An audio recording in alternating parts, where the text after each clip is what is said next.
All right, so I've had people curious about the history of this truck, this model of truck anyway.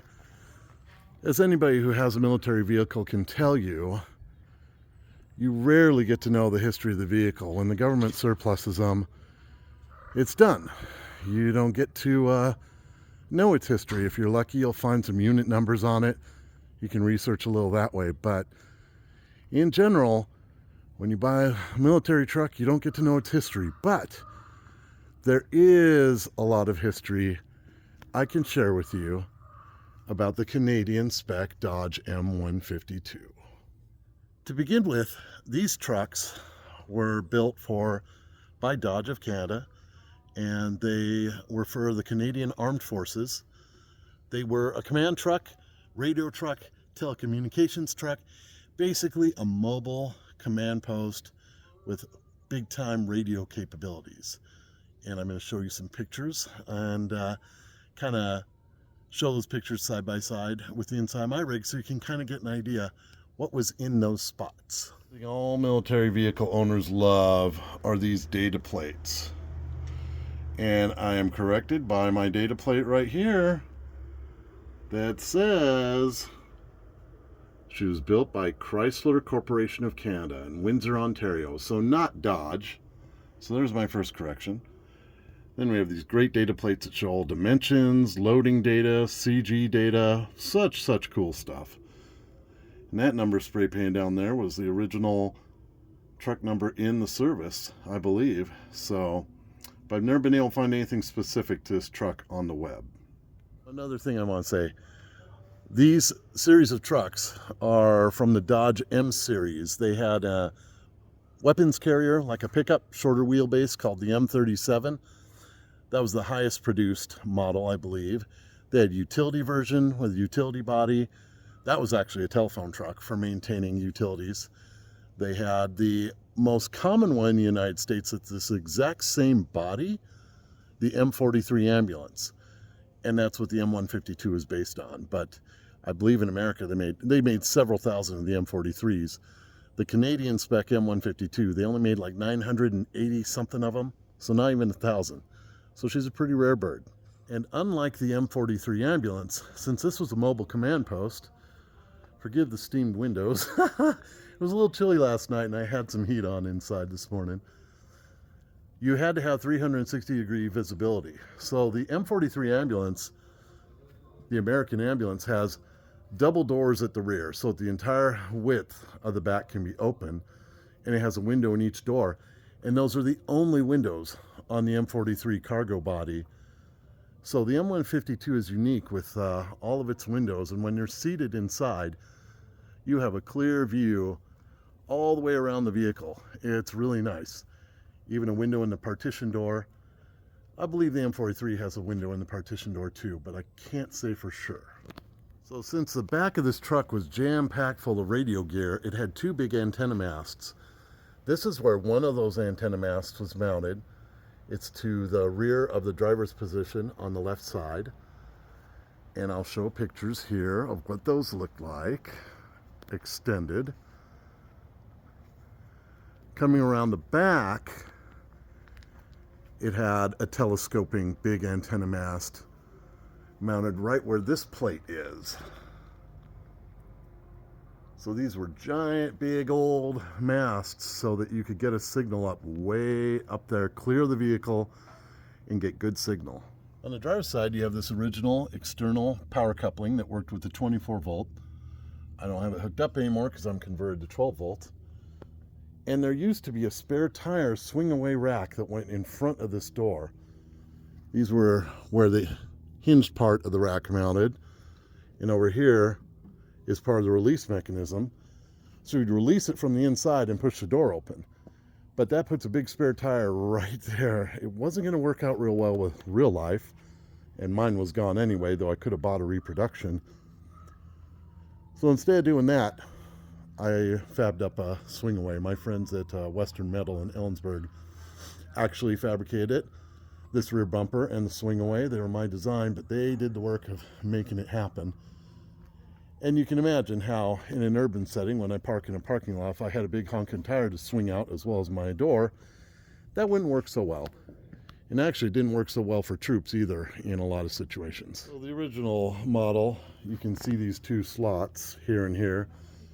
They had a little stair that swung down because this bumper didn't exist with the original truck. These trucks have what are called bumperettes. They're classic military stuff. You can see the bumpers bolted to it. I hope that worked.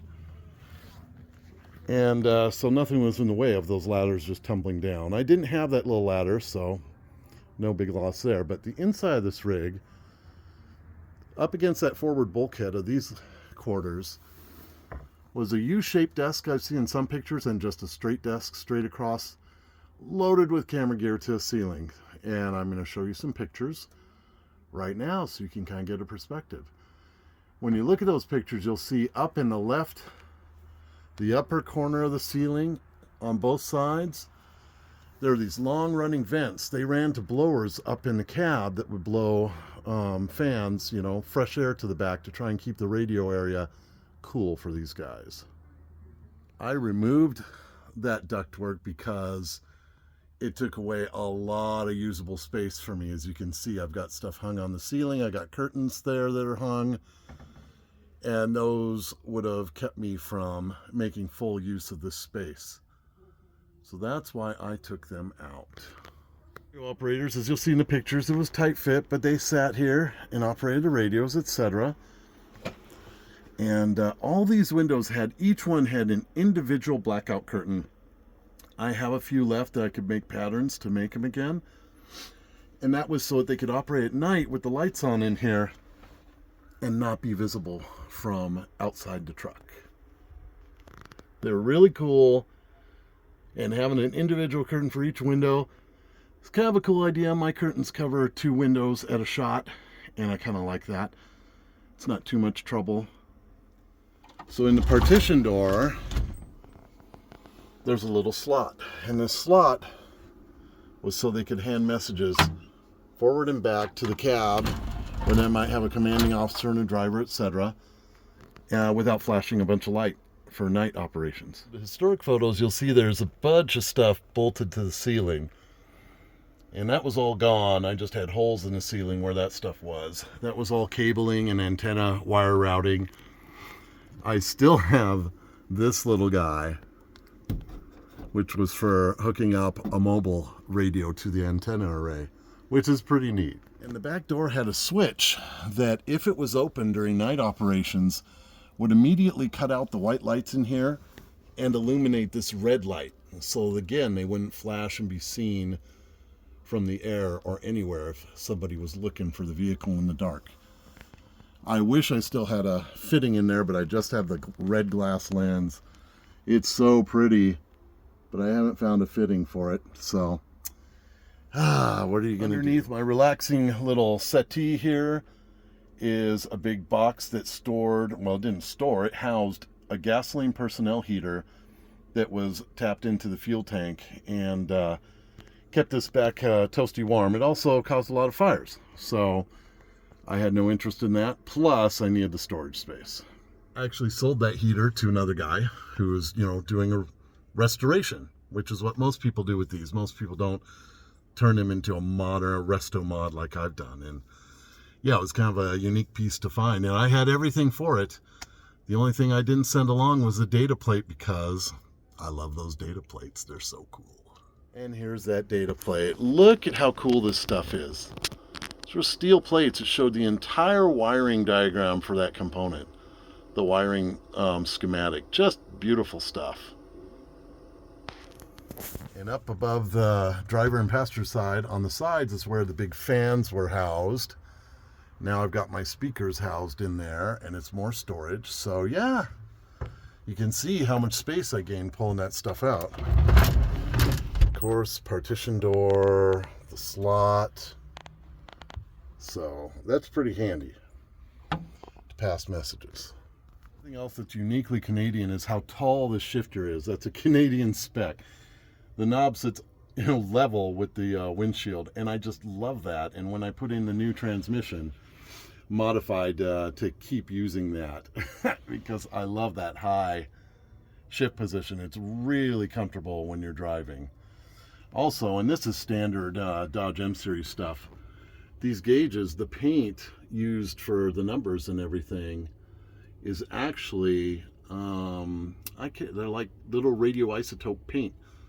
Even after 70 years, they still glow. If it's dark enough outside, you can see them glowing. But when they were new, they glowed pretty well in total darkness without any dash lights on. And everything else about her is standard Dodge 1950s, 60s M Series stuff that the entire family of trucks shares.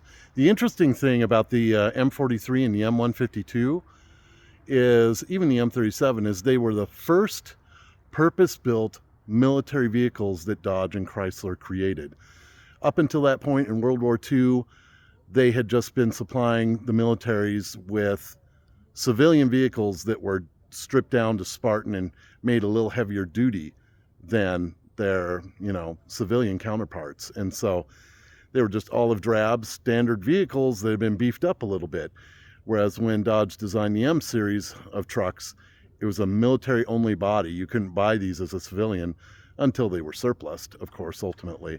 So that's kind of a cool thing about the M series trucks, is they were the first purpose built for the military, with military input about how to design them, what they needed to do, how robust they needed to be, which these things are crazy robust. It still will outlive me, and it's 70 years old.